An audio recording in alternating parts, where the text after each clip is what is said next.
Привет, друзья! Сегодня покажу один из способов приготовления свиной шеи, вернее ее части, которая в Америке называется свиные ребра country style, то есть дословно по-деревенски. Хотя на самом деле это даже не ребра. По-русски, если не ошибаюсь, называется ошеек. Поправьте, если есть другое название.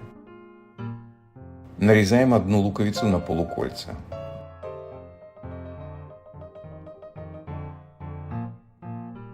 Чистим и нарезаем чеснок. Количество по вашему вкусу.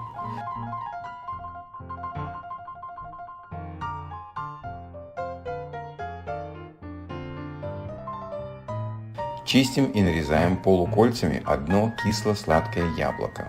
Чем кислее, тем лучше.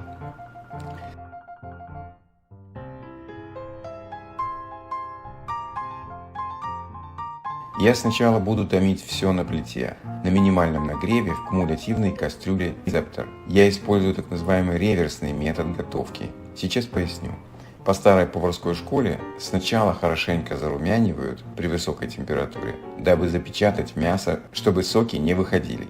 А потом на маленькой температуре доводят до готовности. Но по науке это неверно. При высокой температуре много соков выходит сразу, и дальше мясо просто подсыхает.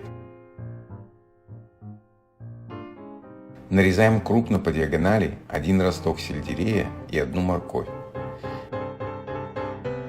А вот при реверсном способе сначала мясо доводится до готовности при низкой температуре, практически без потерь сочности, а затем румянится в духовке или на гриле при высокой температуре до желаемой поджаристости. Первый этап можно делать и в фольге в духовке при температуре 95 градусов Цельсия, это 200 Фаренгейта. Есть и другие способы, но об этом в других видео. Перекладываем мясо в кастрюлю.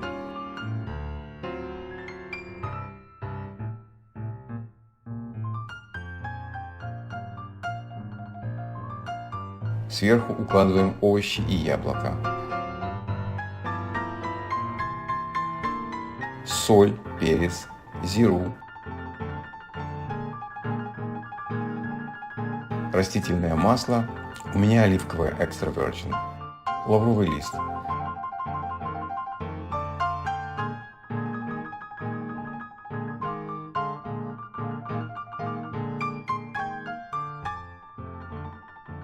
Я люблю добавить сушеный перец поблана. Мексиканское название анчо. Он основа всех моих смесей специй.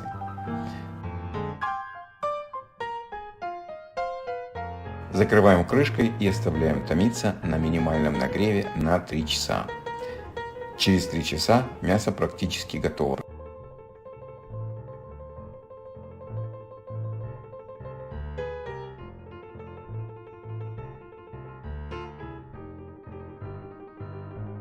Сочная, нежная, ароматная и очень вкусная. Но мы его еще подрумяним.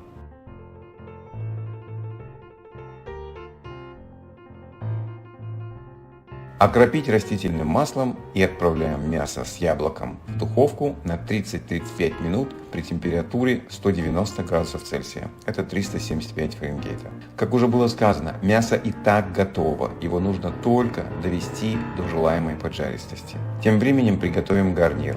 Перекладываем томленые овощи в сковороду вместе с соками и сате их на среднем нагреве до желаемой карамелизации лука. Затем добавим молоденьких брокколи,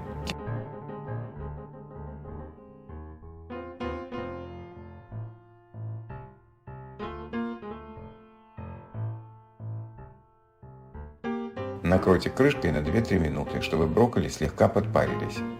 Затем приоткройте и слегка подрумяньте.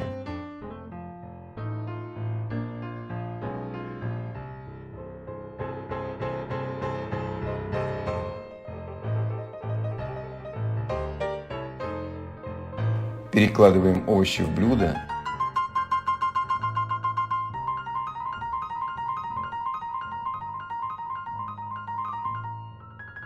Сверху кладем мясо и украшаем петрушкой.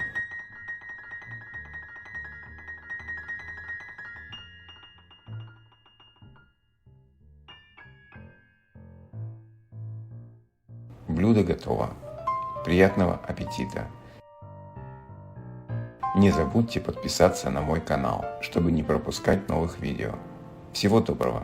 До встречи на канале.